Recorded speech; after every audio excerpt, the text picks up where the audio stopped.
সুপ্রিয় দর্শক, সবাইকে আন্তরিক শুভেচ্ছা। শুরু করছি কয়েদিমু টেলিভিশনের সাপ্তাহিক আয়োজন বাংলাদেশ কি বিচিত্র, দেখাবো তার চিত্র। আমাদের আজকের বিষয় 70 গেল 80 গেল, মাগার যৌবন গেল না।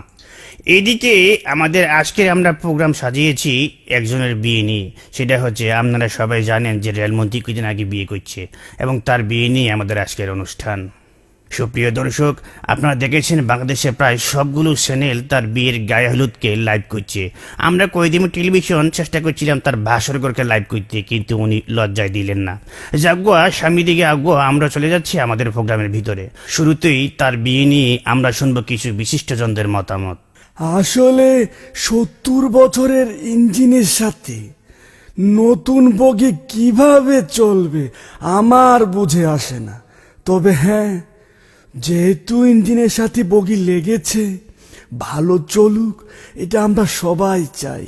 তবে হ্যাঁ, পদ্মা সেতু কিন্তু হবেই। হ্যাঁ, না এখন ওই মাটি পরীক্ষা চলছে, পদ্মা সেতু হবে এবং সেই সেতুর উপর দিয়ে এই বগি এবং ট্রেন কিন্তু চলবে। এই নিয়ে রাজনীতি করার কিছু নেই। আসলে মুজিব ভাই এই বয়সে বিয়ে করেছে। আপনি তো কয়দিন পরে ঠিকই মারা যাবেন, কিন্তু মেয়েটি কি করবে? সে তো জ্বলে পড়ে মরবে। যাই হোক, বিয়ে যেহেতু করেছেন, আপনাকে একটাই পরামর্শ দেব আইনজীবী হিসেবে। আপনার যদি কোনো সমস্যা হয়, আপনাকে আমি একটাই পরামর্শ দেব, আপনি কলিকাতা হারবাল বা মাদ্রাজ হারবালের কাছে যাবেন।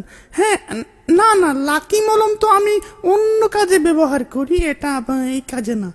সাংবিধানিক এবং গণতান্ত্রিকভাবে একটি দেশের যে কোনো লোক 70 কি 80 এটা কোনো যায় আসে না, সে বিয়ে করতেই পারে। আমিও চেষ্টা করেছি সর্বসাফল্যভাবে। বিবাহ একটি গণতান্ত্রিক অধিকার, এ নিয়ে রাজনীতি করার কিছু নেই।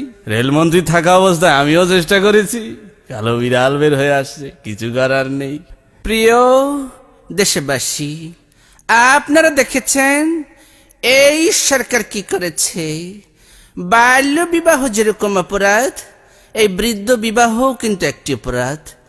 এই সরকারের মন্ত্রী কি যেন নাম, রেলমন্ত্রী, একটি অল্প বয়সী মেয়েকে বিবাহ করেছে। এখন এই মেয়েটির কি হবে? যাই হোক, আমরা ক্ষমতায় গেলে ওকে রিমান্ডে নিয়ে হাত পা বেঁধে দেখব কত জোর হয়েছে। আমরা তীব্র নিন্দা জানাই। আগামী ঈদের পর তীব্র আন্দোলন হবে। হ্যাঁ, ঈদের পর কোন ঈদ সেটা জানিয়ে দেব। সুপ্রিয় দর্শক, সবার কথা শুনে আমার একটা জিনিস মনে হচ্ছে, কবি বলেছিলেন আমাদের দেশে হবে সেই ছেলে কবে যে 70 কিংবা 80 বছর বয়সে বিয়ে করতে যাবে। সবাইকে ধন্যবাদ। আবার দেখবেন আমাদের বিচিত্র অনুষ্ঠান বাংলাদেশ কি বিচিত্র, দেখাবো তার চিত্র।